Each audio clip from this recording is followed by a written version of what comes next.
کہ لوگ چاہتے ہیں کہ اللہ کی روشنی کو اپنے منہ کے پھونکوں سے بجھا دیں، لیکن اللہ تبارک و تعالیٰ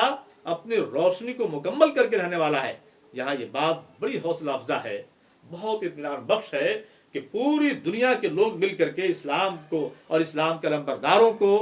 بہکانے کے لیے، اسلام کے علمبرداروں کو اپنے مشن سے پھیرنے کے لیے کوشش کریں، اسلام کی شمع کو بجھانے کے لیے کوشش کریں، مسلمانوں کو دنیا سے نیست و نابود کرنے کی کوشش کریں، سازشیں کریں۔ ساری دنیا کی کوششیں اور ساری دنیا کی سازشیں ان کی حیثیت منہ کے پھونکوں کی سی ہے۔ اور یہ سمجھ رکھیے، یہ جان رکھیے کہ منہ کے پھونکوں کے ذریعے کوئی کینڈل تو بجھائی جا سکتی ہے، کوئی شمع تو گل کی جا سکتی ہے، کوئی مادی روشنی تو بجھائی جا سکتی ہے، لیکن منہ کے پھونکوں کے ذریعے اسلام کی شمع کو، اسلام کی روشنی کو اور اسلام کے علمبرداروں کو کبھی ختم نہیں کیا جا سکتا ہے۔ اس لیے فرمایا گیا کہ اللہ پر بھروسہ رکھیے اور اللہ ہی آپ کے لیے کافی ہے۔ آپ کے توسط سے آپ کے امتیوں کو، ایمان لانے والوں کو، کلمہ طیبہ کے علمبرداروں کو یہ تلقین کی جا رہی ہے۔ فرمایا جا رہا ہے یا ایھا الذین آمنوا اذا نکحتم المؤمنات ثم طلقتموهن من قبل ان تمسوهن فما لكم عليهن من عدة تعتدونها فمتعوهن وسرحوهن سراحا جمیلا۔ یہ جیسا کہ میں نے عرض کیا کہ یہ اسی دوران ایک مسئلہ طلاق کا پیش آ گیا تھا، اور ظاہر ہے اس مضمون سے قبل اور اس مضمون کے بعد یہ بیچ میں یہ آیت رکھی گئی ہے، جملہ معترضہ کے طور پر بھی یہ حکم ہو سکتا ہے، یہ ایک فقہی مسئلہ ہو سکتا ہے کہ اے ایمان لانے والو، اگر تم مومن عورتوں سے نکاح کرو پھر تم ان کو طلاق دے دو قبل اس کے کہ تم نے ان کو چھوا ہو، تو تمہارے لیے ان پر کوئی عدت نہیں ہے کہ جس کو شمار کر سکو، بس ان کو کچھ دے دلا دو اور ان کو بہتر طریقے سے رخصت کر دو۔ آگے یہ آیت کریمہ دیکھی جائے، یا ایھا النبی انا احللنا لک ازواجک اللاتی آتیت اجورہن وما ملکت یمینک مما افاء اللہ علیک وبنات عمک وبنات عماتک وبنات خالک وبنات خالاتک اللاتی حاجرن معک وامرأة مؤمنة ان وهبت نفسها للنبی ان اراد النبی ان یستنکحها خالصۃ لک من دون المؤمنین۔ یہاں دیکھیے نبی کریم صلی اللہ علیہ وسلم کو خطاب کرتے ہوئے فرمایا جا رہا ہے، جن عورتوں کو نبی کریم صلی اللہ علیہ وسلم کے رشتہ ازدواج میں دیا گیا، جو خواتین آپ صلی اللہ علیہ وسلم کے رشتہ ازدواج میں منسلک تھیں، ان خواتین کا تذکرہ ہے کہ وہ کس کس نوعیت کی، کس کس طرح کی وہ عورتیں تھیں، کس کس طرح کی خواتین تھیں۔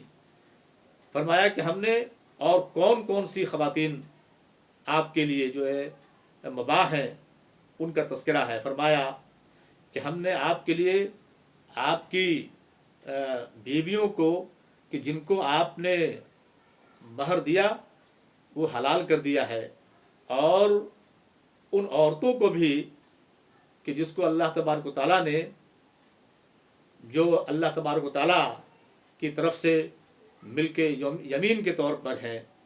ان میں سے جو عورتیں آپ کو دی گئی ہیں ملک یمین کے طور پر،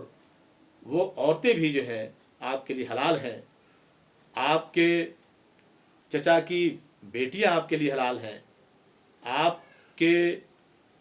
پھوپھی کی بیٹیاں آپ کے لیے حلال ہیں، آپ کے ماموں کی بیٹیاں آپ کے لیے حلال ہیں، اور آپ کے خالہ زاد بہنیں آپ کے لیے حلال ہیں کہ جنہوں نے آپ کے ساتھ ہجرت کیا، اور وہ عورت بھی آپ کے لیے، مومنہ عورت بھی آپ کے لیے حلال ہے کہ اگر وہ اپنے آپ کو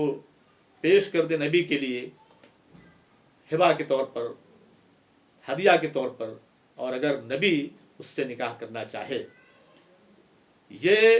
آپ کے لیے خاص طور پر ہے، تمام مومنوں کے بجائے یہ آپ کے لیے خاص طور پر ہے۔ یہ عورتیں جو نبی کریم صلی اللہ علیہ وسلم کے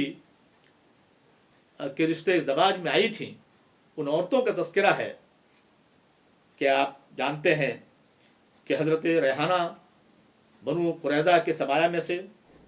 حضرت جویریہ بنو المصطلق کے سبایا میں سے، حضرت حفصہ خیبر میں آئی تھیں، خیبر کے حصے میں سے آئی تھیں، اور حضرت ماریہ قبطیہ رضی اللہ تعالیٰ شاہ مصر مقوقس نے تحفے میں دیا تھا۔ آپ یہ دیکھیں کہ ان عورتوں کا تذکرہ ہے کہ حضرت ابو سفیان کی بیٹی ام حبیبہ بھی آپ کے رشتے ازدواج میں تھی۔ ان ساری عورتوں کا تذکرہ ہے جو عورتیں آپ کے لیے حلال کی گئیں ان آیتوں کے اندر، اور اس آیت کریمہ کے اندر یہ فرمایا گیا کہ یہ اس طرح کی عورتیں آپ کے لیے خاص طور پر ہیں، مومنین کے لیے، عام مومنین کے لیے نہیں ہیں۔ یہ اعتراض لوگ کر رہے تھے کہ بھئی حضرت زینب کے نکاح کے بعد خاص طور پر کہ بھئی دوسری مومن عورتوں کے لیے، مردوں کے لیے تو 4 عورتیں، اور خود محمد کے لیے صلی اللہ علیہ وسلم کے لیے جو ہے 4 سے زائد، یہ کیا مسئلہ ہے؟ یہاں یہ بات فرمائی جا رہی ہے کہ اللہ تبارک و تعالیٰ اگر 4 کی قید کسی کے لیے کر سکتا ہے تو 4 سے زائد کسی کے لیے آزادی بھی دے سکتا ہے۔ اللہ تبارک و تعالیٰ کو اختیار ہے یہ، اللہ تبارک و تعالیٰ نے یہ اختیار آپ کو دیا ہے کہ عام مومنین کے مقابلے میں یہ آپ کے لیے اسپیشل طریقے سے یہ آپ کے لیے یہ تعداد رکھی گئی ہے، اور یہ عورتیں آپ کے لیے رکھی گئی ہیں، آپ کے رشتے ازدواج میں یہ عورتیں منسلک ہیں۔ فرمایا قد علمنا ما فرضنا علیہم فی ازواجہم وما ملکت ایمانہم لکی لا یکون علیک حرج۔ فرمایا کہ ہم یہ جانتے ہیں کہ ہم نے ان پر ان کی بیویوں کے سلسلے میں جو کچھ فرض کیا ہے، جو متعین کیا ہے، وہ ہم جانتے ہیں، وہ تعداد بھی جانتے ہیں، اور جو ملک یمین ہے ان 4 بیویوں کے علاوہ عام مومنین کے لیے بھی ملک یمین کی بات آتی ہے کہ ملک یمین سے بھی وہ فائدہ اٹھا سکتی ہیں۔ یہاں نبی کریم صلی اللہ علیہ وسلم کے بارے میں یہ بات جو فرمائی گئی کہ یہ 4 کے علاوہ کی جو رخصت، 4 کے علاوہ کی جو اجازت، اور 4 کے علاوہ جو حلال کیا گیا، وہ اس لیے تاکہ آپ پر دین کے کام کرنے کے سلسلے میں، اپنے مشن مقدس کے غلبہ کے سلسلے میں، دین کو غالب کرنے کا جو مشن ہے، آپ کا جو مقام اور مرتبہ ہے، آپ کی جو ذمہ داریاں ہیں، ان ذمہ داریوں کے سلسلے میں آپ پر کوئی حرج نہ ہو، ان ذمہ داریوں کے انجام دہی کے سلسلے میں آپ پر کوئی حرج اور پریشانی نہ ہو۔ پھر فرمایا جا رہا ہے کہ اللہ غفور رحیم ہے۔ ان عورتوں کے بارے میں ایک اختیار یہ بھی دیا گیا کہ ان میں سے جس کو چاہیں کبھی اپنے پاس رکھیں، وَتُرْجِي مَن تَشَاءُ مِنْهُنَّ وَتُؤْوِي إِلَيْكَ مَن تَشَاءُ وَمَنِ ابْتَغَيْتَ مِمَّنْ عَزَلْتَ فَلَا جُنَاحَ عَلَيْكَ ذَلِكَ أَدْنَىٰ أَن تَقَرَّ أَعْيُنُهُنَّ وَلَا يَحْزَنَّ وَيَرْضَيْنَ بِمَا آتَيْتُهُنَّ كُلُّهُنَّ۔ ان عورتوں کے بارے میں یہ خاص طور پر اختیار بھی دیا گیا آپ صلی اللہ علیہ وسلم کو کہ آپ جس کے ساتھ جو سلوک کرنا چاہیں، کبھی کسی کو پاس رکھیں، کسی کو دور کریں، جن کو دور کر دیا ان کو پاس کر لیں، اور کبھی کسی کے پاس زیادہ جائیں، کسی کے پاس کم جائیں۔ یہ نبی کریم صلی اللہ علیہ وسلم کو اختیار ملا ہوا تھا، اس کے باوجود اس اختیار کو انہوں نے باقاعدہ استعمال کیا، اور کسی بھی ازواج مطہرات میں سے کسی کو بھی کبھی یہ شکایت نہیں رہی کہ ہمارے ساتھ ناانصافی ہوئی۔ واللہ یعلم ما فی قلوبکم وکان اللہ علیما حلیما، کہ اللہ تعالیٰ جانتا ہے جو تمہارے دلوں میں ہے۔ اس کے باوجود کہ یہ اختیار دے دیا گیا نبی کریم صلی اللہ علیہ وسلم کو، اس اختیار کے باوجود بھی اگر ازواج مطہرات کے دلوں میں کوئی بات اگر آتی ہے، یا مومنین کے دلوں میں اس طرح کی کوئی بات آتی ہے کہ نبی کریم صلی اللہ علیہ وسلم کو یہ اختیار، اور دنیا کے دوسرے ایمان والوں کو تو یہ اختیار نہیں کہ 4 سے زیادہ کا اختیار نہیں ہے، اور جس کے ساتھ جیسا سلوک کرے وہ اختیار نہیں ہے، تو یہ اللہ تبارک، یہ خیال آنا بھی غلط ہے۔ اللہ تعالیٰ فرما رہا ہے کہ اللہ تعالیٰ جانتا ہے ساری چیزوں کو، اور بڑا بردبار ہے، اس خیال کو معاف کرے گا۔ اور پھر ظاہر ہے اگر یہ خیال ہی ہے تو اس